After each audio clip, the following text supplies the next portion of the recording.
Hello everyone, today come with detox water. In this heat wave, detox water is the simple solution for our body. স্বাস্থ্য সচেতন অনেকেই আমরা detox water সম্পর্কে জানি। একেবারে simple একটা রেসিপি, খুব অল্প সময়ের মধ্যে ডিটক্স ওয়াটারটি কিভাবে বানাচ্ছি তা দেখতে সম্পূর্ণ ভিডিওটি দেখুন। এখনকার এই অতিরিক্ত গরমে সহ্য করতে না পেরে আমরা দোকান থেকে বিভিন্ন ধরনের পানীয় কিনে খাচ্ছি।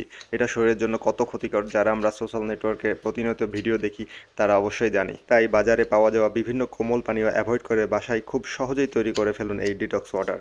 এই পানীয়র বিভিন্ন ধরনের উপকারিতা রয়েছে, যেমন শরীর থেকে টক্সিক পদার্থ বের করে ফেলে, শরীরকে হাইড্রেট রাখে, এছাড়াও এজিং কমায়। তাছাড়া আরও বেশ কিছু উপকারিতা রয়েছে, আপনারা গুগল করলেই পেয়ে যাবেন। আমি আজকে ডিটক্স ওয়াটার বানানোর জন্য মাত্র 3টি আইটেম নিয়েছি, দেখতেই পাচ্ছেন, শসা, মিন্ট এবং লেবু। এছাড়াও আরও বেশ কিছু আইটেম দিয়ে বানানো যায়, কাঁচা হলুদ, মধু, মাল্টা, তোকমাদানা, চিয়া সিড। প্রথমে আমি শসা, মিন্ট, লেবু ভালোভাবে ধুয়ে গোল গোল করে কেটে একটি প্লেটে নিয়ে নিয়েছি। এরপরে প্রত্যেকটি আইটেম এক এক করে একটি কাচের ডিসপেন্সারে ঢেলে নিয়েছি। অবশ্যই মাথায় রাখতে হবে, এই ডিটক্স ওয়াটার বানানোর ক্ষেত্রে কাচের তৈরি পাত্র ব্যবহার করতে হবে। সেটা হতে পারে কাচের ওয়াটার বোতল অথবা কাচের বয়ম।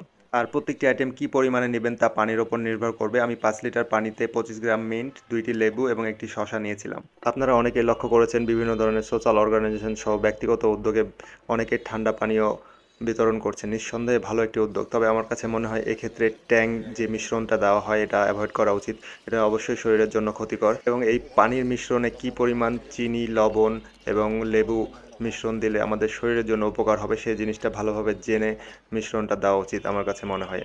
এই ডিটক্স ওয়াটার যদি ঠান্ডা খেতে পছন্দ করেন তাহলে আপনি ঠান্ডা পানি অথবা আইস কিউব ইউজ করতে পারেন। দেখতেই পাচ্ছেন আমি এখানে আইস কিউব ইউজ করেছি। আর এই মিশ্রণের পর 5 থেকে 6 ঘন্টা মতো রেখে দিতে হবে, তারপরে তৈরি হয়ে যাবে ডিটক্স ওয়াটার। আর এই ডিটক্স ওয়াটার আপনি সারাদিনে খেতে পারবেন। এই পানীয়টি তৈরি হয়ে গেলে দেখতে পাবেন পানির কালার হালকা পরিবর্তন হয়ে গেছে। আর যদি স্বাদের কথা বলি তবে বলবো এখানে প্রত্যেকটি আইটেমেরই স্লাইট একটা ফ্লেভার পাবেন। কারা কারা এই পানীয় তৈরি করে খেয়েছেন অবশ্যই কমেন্ট করে জানাবেন। আর যাদের এখনও খাবার অভিজ্ঞতা নাই অবশ্যই বাড়িতে তৈরি করে খেয়ে দেখবেন, সারাদিন একটা রিফ্রেশিং মুড থাকবে। ধন্যবাদ সবাইকে সম্পূর্ণ ভিডিওটি দেখার জন্য।